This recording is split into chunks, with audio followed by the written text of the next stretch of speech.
this award is given to him.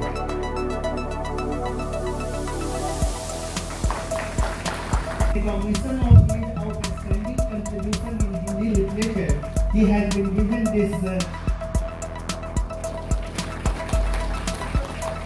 Next one is Sri Thai Shrestha Bharat initiative that is launched by Honorable Prime Minister of India.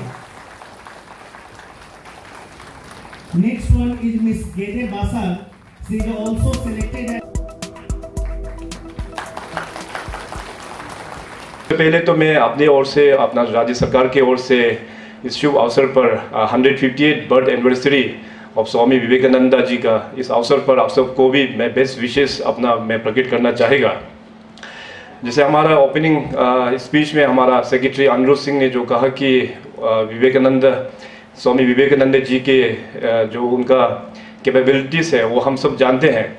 वो ऐसा एक शख्स था कि बहुत ही young age में बहुत सारा चीज़ अचीवमेंट किया है और उन्हीं के ही यादगार में विवेकानंद केंद्र जो शायद 1972 में एकनाथ राणेडे जी ने स्थापित किया है और उन्हीं का ही जो मूल जो था नेशनल इंटीग्रेशन और ख़ास करके giving the stress upon education and that too in far flung places, remote areas हो गया, बॉर्डर एरियाज़ हो गया, जो सोसाइटी में जो अनप्रिविलेज्ड लोग हैं उन लोगों तक एजुकेशन पहुंचाने का लक्ष्य जो है वो विवेकानंद केंद्र जो इंस्टीट्यूट है तब से ही काम करके आया हुआ है। और बहुत ही गर्व के साथ मैं कहना चाहूँगा कि आज हमारा अरुणाचल प्रांत के हमारा प्रमुख और दोनों यहाँ पे अपना जॉइंट सेक्रेटरी भी यहाँ पे उपस्थित है। अभी तक अरुणाचल प्रदेश में कुल मिला के अराउंड 40 वीकेवी स्कूल यहाँ पे स्कूल में हम लोग ने गठन किया हुआ है और आने वाला साल में भी अराउंड 2 या 3 स्कूल ऑलरेडी पाइपलाइन में है जिसको बहुत जल्दी वीकेवी टेक ओवर कर लेंगे। तो खास करके हमारा जो अरुणाचल प्रदेश है यहाँ में जो हमारा यूथ लोगों का जो टैलेंट और यूथ लोगों का जो अगर सही ढंग से उसको फैसिलिटी अगर अच्छा से प्रोवाइड करेगा तो मैं समझता हूँ कि हमारा नेशनल बिल्डिंग में डेफिनेटली स्टेट बिल्डिंग तो शामिल होगा ही होगा, इसका बाद फिर नेशनल बिल्डिंग में भी हमारा यहाँ के यूथ लोग जाके बहुत कंट्रीब्यूट हम लोग कर पाएंगे। हमारा अरुणाचल प्रदेश में एजुकेशन काफ़ी लेट से आया है, ये हम सब जानते हैं, मगर आज कोई भी ऐसा सर्कल या कोई भी ऐसा गांव ऐसा छोटा नहीं होना चाहिए जहां पे स्कूल्स नहीं है। मगर हम लोगों को और भी हम लोगों को मेहनत का ज़रूरी है। तो जैसे मैं हमेशा कहता हूं कि अरुणाचल प्रदेश जो है बहुत ही एक यूनिक एक स्टेट है। आप सब लोग स्कूल में हैं, कॉलेजेस में हैं या कोई यूनिवर्सिटी में पढ़ाई कर रहे होंगे, आप सबको पता होगा कि अपना जो यूनिकनेस है इस स्टेट का उसको हम लोगों को पहचानना बहुत ही ज़रूरी है। हमारे यहाँ पे कंपोजिशन ऑफ ट्राइब्स हम लोग कहते हैं कि 26 मेजर ट्राइब है and more than 100 sub tribes यहाँ पे बसे हुए हैं। This is a home for entire 26 major tribe and more than 100 sub tribes. तो इन सारा ट्राइब्स को लेके हम लोगों को एज अरुणाचल हम लोगों को लेके आगे बढ़ना होगा। तो लकीली फॉर्चुनेटली अभी तक जितने भी जो हमारे ट्राइब्स है उस बीच में कुछ ऐसे मतभेद ऐसे कुछ नहीं हुआ है जिसमें ट्राइब्स के बीच में ज़्यादा क्लैश हो के ज़्यादा प्रॉब्लम आज तक स्टेट में जो हुआ है इंसिडेंट इस प्रकार का एग्जांपल्स नहीं है।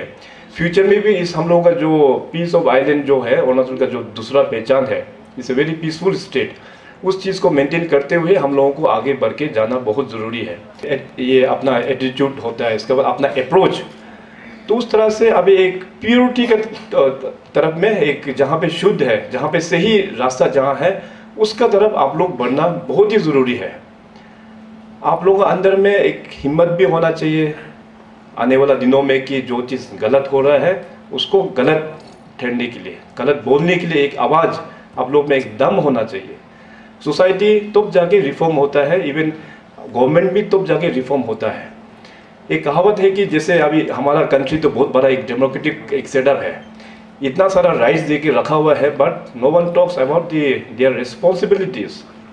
सब लोग अपना फंडामेंटल राइट्स है बोल के अच्छा सही जो भी हो सोच के नापतोल नहीं करते, जो मन में आया जो मुंह में आया डेमोक्रेसी के नाम में फूंक देता है। मगर इसमें नुकसान किसका होता है? नुकसान हमारे देश का होता है, क्योंकि मैक्सिमम जो पॉपुलेशन, जो साइलेंट पॉपुलेशन जो बैठा हुआ है, उन लोगों को हकीकत जो है वो पता होता है, मगर वो लोग चुप होने के कारण से और डेमोक्रेसी के नाम पे जो लोग हल्ला करते हैं उन लोगों का सही होके जा रहा है। इसलिए आने वाला दिनों में हमारा जो इस कंट्री का यूथ है और हमारा इस राज्य का जो यूथ है, आप लोगों का आवाज़ में दम होना चाहिए, आप लोग बोलने का हिम्मत रखना चाहिए, साहस होना चाहिए। यदि समाज में कुछ अगर इल प्रैक्टिसेस हो रहा है, कुछ गलत हो रहा है किसी भी कारणवश, या तो अपना गांव में कुछ इस प्रकार का प्रॉब्लम हो रहा है, अपना हमें कम्युनिटी का इस प्रकार का कुछ प्रॉब्लम हो रहा है, या कहीं स्कूल्स में हो गया, इवन गवर्नमेंट का भी फंक्शनरीज में हो गया, कहीं कुछ करप्शन हो रहा है, कुछ गलत चीज़ हो रहा है, तो उसको आप लोग उसको बोलना चाहिए, डिस्कस करना चाहिए। चुपचाप बैठने से क्या होता है कि जो गलत कर रहा है उसको हम लोग इनडायरेक्टली हम लोग सपोर्ट कर रहा है। पल आता है जो हम बहुत कुछ करना चाहते हैं, बहुत चीज़ें करना चाहते हैं, लेकिन हमें एग्जैक्टली पता नहीं चलता कि हमें क्या करना चाहिए और कैसे करना चाहिए। उस स्थिति में एक गुरु का होना बहुत ही आवश्यक है और एक मेंटर और एक अच्छी संगति का होना बहुत ही आवश्यक है। स्वामी जी के जिंदगी में भी ऐसा एक मोड़ आया और उन्हें रामकृष्ण परमहंस जैसा गुरु मिला, जिसके चलते इन्होंने अपने जीवन का लक्ष्य का प्राप्ति हुआ। उसी अनुभव से, उसी एक्सपीरियंस से स्वामी जी कहता है कि each one of you has a glorious future if you dare to believe. This is the right time to decide your future when you possess the youthful energy, not when you are worn out and jaded, but with the fresh and vigor of the youth. For the freshest and untouched and unsmelled flowers are to be laid in the feet of the Lord, and thus he receives. Swami ji कहते हैं कि युवा अवस्था एक फूल की तरह है जो फ्रेश, अनटच है, अनस्मेल्ड है, जो पारिवारिक जीवन से मुक्त है, पारिवारिक बंधनों से वो अनटच्ड है। और यही सही समय है अपने जीवन में क्या करना है, अपनी ज़िंदगी को क्या करना है, निर्णय लेने का यही सही समय है।